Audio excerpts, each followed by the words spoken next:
Isang maisog na pagbati para sa lahat ng mga Pilipino dito sa Malaysia at sa lahat ng mga Pilipino sa buong mundo na nanonood sa ating live streaming na nagtitipon at nagdiriwang ng Araw ng Kalayaan.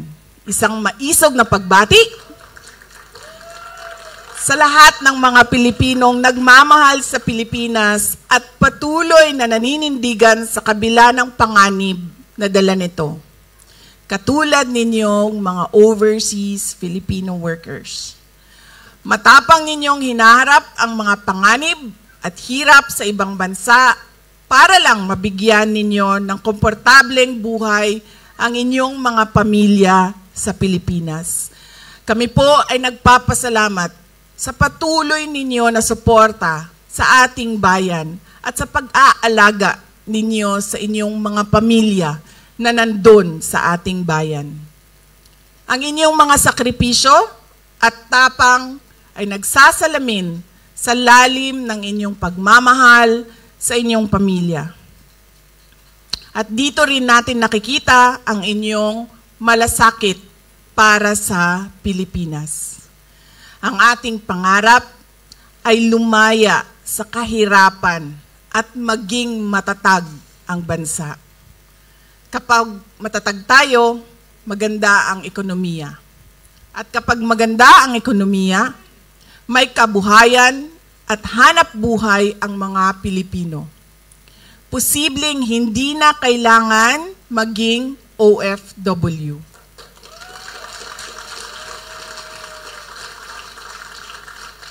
Aalis lang po tayo sa ating bansa, hindi dahil sa pangangailangan, kundi dahil sa kagustuhan. Sa ating pagdiriwang ng Araw ng Kalayaan, tandaan natin ang mga sakripisyo ng ating mga bayani na dahil sa kanilang pagmamahal sa Pilipinas ay walang takot na itinaya ang kanilang buhay at lumaban. Paalala rin ang araw na ito na ang kalayaan ay makakamtan lamang natin kung tayo ay tunay na nagkakaisa. Dahil sa ating pagkakaisa ay nagkakaroon tayo ng lakas, ng determinasyon, ng tapang, ng kaisog. Gayunpaman, sa ating pagkakaisa ay nalalantad ang mga interes na salungat sa interes ng mga Pilipino. Nabubunyag ang tunay na kulay at nalalantad ang kanilang pagbabalat kayo. Gamit ang dahas at hiram na kapangyarihan ay papahirapan nila tayo. Ang dinaranas ngayon ni Pangulong Rodrigo Duterte ay konkretong halimbawa nito.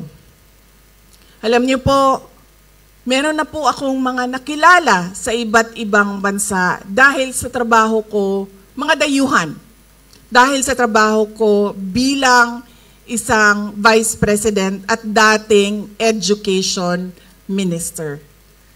At sa mga nakausap ko, lahat sila nagsabi, it is unthinkable for a government to surrender its citizen to a foreign power. Yan ang eksaktong sinabi sa akin ng isa sa mga nakausap ko. Tapos, lingo-lingo siya, pero sa Pilipinas, napakadali na ibigay ninyo ang inyong former head of state.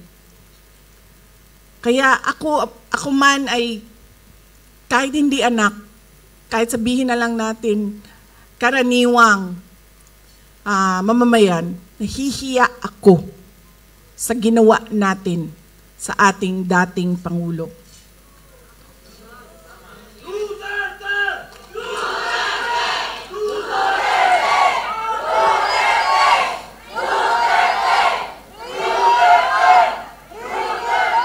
At syempre, inimbita ko si Senator Amy Marcos, kung saan man ako pumupunta, dinadala-dala ko siya.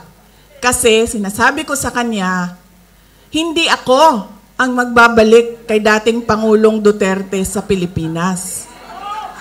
Dahil ang kapatid mo ang nagpadala sa kanya sa Hague, ikaw ang magbabalik sa kanya sa Pilipinas.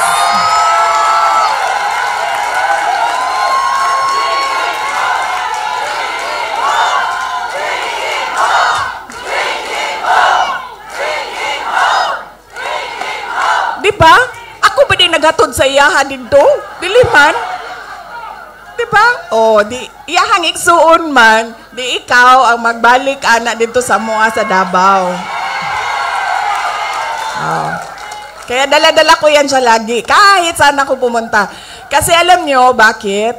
Kahit saan din ako pumunta, lahat ng Pilipino nagsasabi, iuwi mo sa akin. Sinasabihan ako, kahit nung bata sa kampanya namin sa Manila, maliit na bata na pagbaba ko sa stage, mukha siyang mga 8-9 years old, sabi niya sa akin, ibalik mo si Tatay Digong.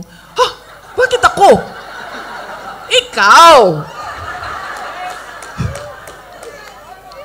Diba? Kaya dala-dala ko yan siya. Kahit saan. Para siyang naka-hostage. Bibitawan ko lang yan siya kapag si dating Pangulong Duterte ay nabalik na sa Davao City.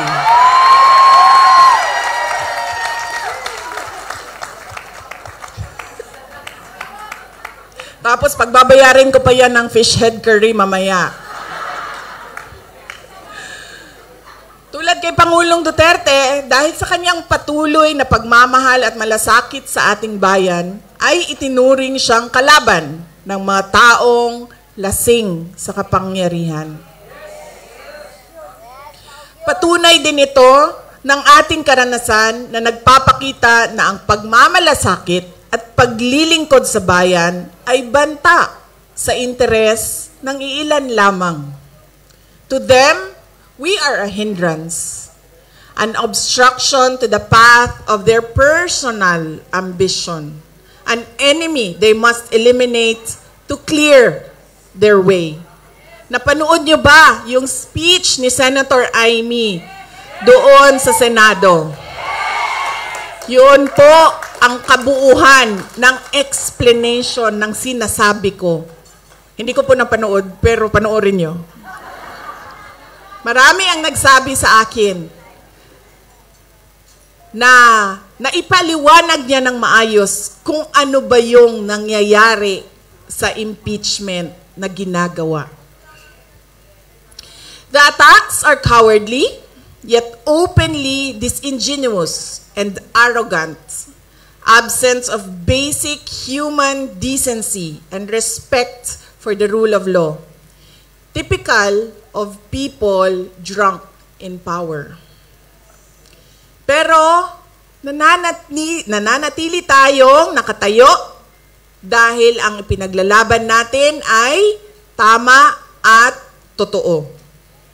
We remain strong, steadfast, and grounded in truth, integrity, and faith in the hand of God that will move in ways we cannot comprehend at this point. Justice bends to the truth, and we are ever more resolute in our fight for the Philippines. Kalayaan, kinabukasan, yung ating KKK,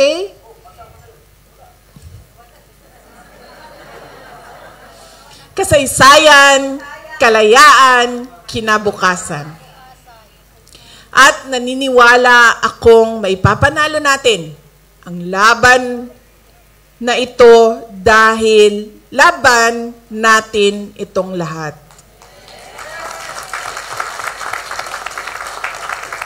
Maipapanalo natin ito sa kabila ng mga banta, pananakot, pagmamalabis at bangis. Tandaan natin na walang silbi ang anumang hadlang sa nagkakaisang mamamayan.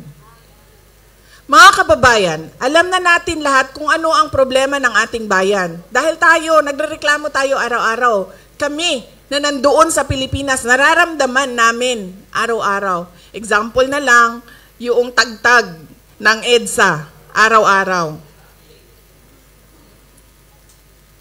Kaya ang consultation namin ngayon ay hindi kung ano yung reklamo, kundi kung ano yung naisip ninyo at nakita ninyong solusyon.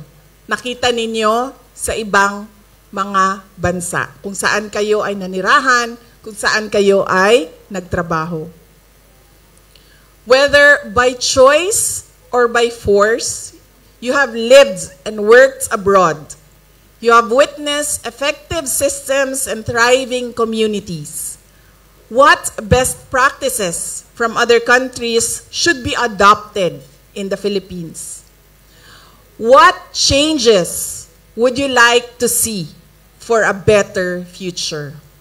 Sa konsultasyon na ito, nais naming marinig mula sa inyo ang inyong mga karanasan sa ibang bansa upang mabago natin ang direksyon ng ating bayan. We should demand change. We should fight for change. Ang araw ng kalayaan ay maging inspirasyon sana natin para patuloy na maging tapat na mga Pilipino. Tulungan po natin ang Pilipinas, huwag tayong mapagod sa pakikipaglaban para sa magandang kinabukasan ng ating mga pamilya, lalong-lalo na ng ating mga anak. Huwag nating ipagkunulo ang kapwa Pilipino o isuko ang interes ng Pilipinas. May pag-asa po tayo. At bilang mga maisog na mga Pilipino, may maggagawa tayo. Mga kababayan, sa ating patuloy na pagkakaisa ay hindi tayo mabubuwal. Hindi tayo matutumba. Hindi tayo mapapabagsak. Maligayang araw ng kalayaan, Pilipinas!